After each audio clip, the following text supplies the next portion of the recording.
एक ऐसा नेता जिसने कई बार सत्ता देखी, कई बार छोड़ी, कभी सुशासन बाबू के नाम से सराहा गया तो कभी फैसलों पर सवाल उठे। ये कहानी है बिहार की राजनीति के सबसे बड़े चेहरों में से एक नीतीश कुमार की। नीतीश कुमार का जन्म 1 मार्च 1951 को बिहार के बख्तियारपुर में हुआ।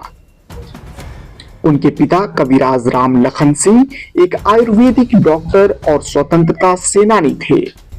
नीतीश कुमार ने इंजीनियरिंग की पढ़ाई बिहार कॉलेज ऑफ इंजीनियरिंग, आज का NIT पटना से की, लेकिन उनका मन मशीनों में नहीं, समाज और राजनीति में बसता था। 1970 के दशक में जब देश में राजनीतिक उथल पुथल थी, तब नीतीश कुमार ने भी राजनीति का रास्ता चुना। विजय प्रकाश नारायण के आंदोलन से जुड़े और आपातकाल के खिलाफ आवाज उठाई। यहीं से शुरू हुआ उनका सफर, एक आम कार्यकर्ता से बड़े नेता बनने का। शुरुआत आसान नहीं थी।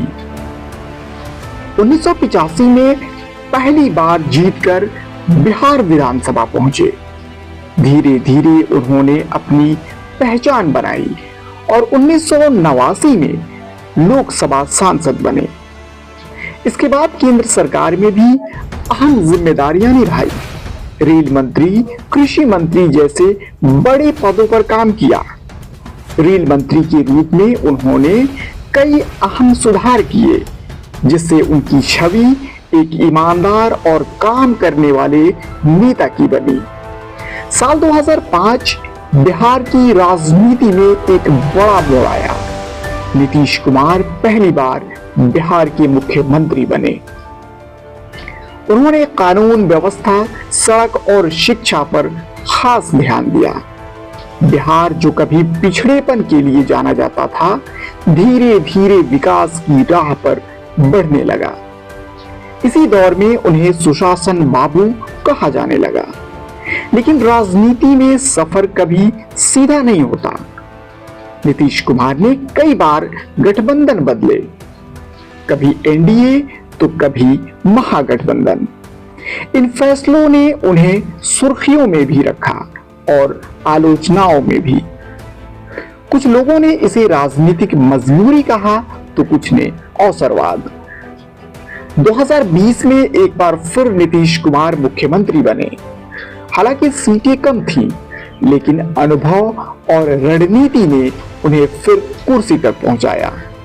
2022 से 24 के बीच उन्होंने फिर राजनीतिक समीकरण बदले और बिहार की राजनीति में अपनी पकड़ बनाए रखी।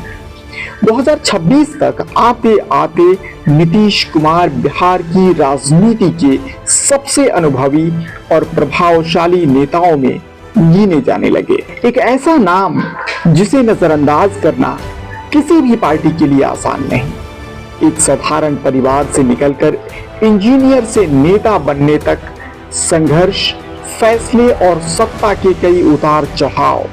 नीतीश कुमार की कहानी हमें यही सिखाती है, राजनीति में सिर्फ जीत नहीं बल्कि टिके रहना भी एक कला है।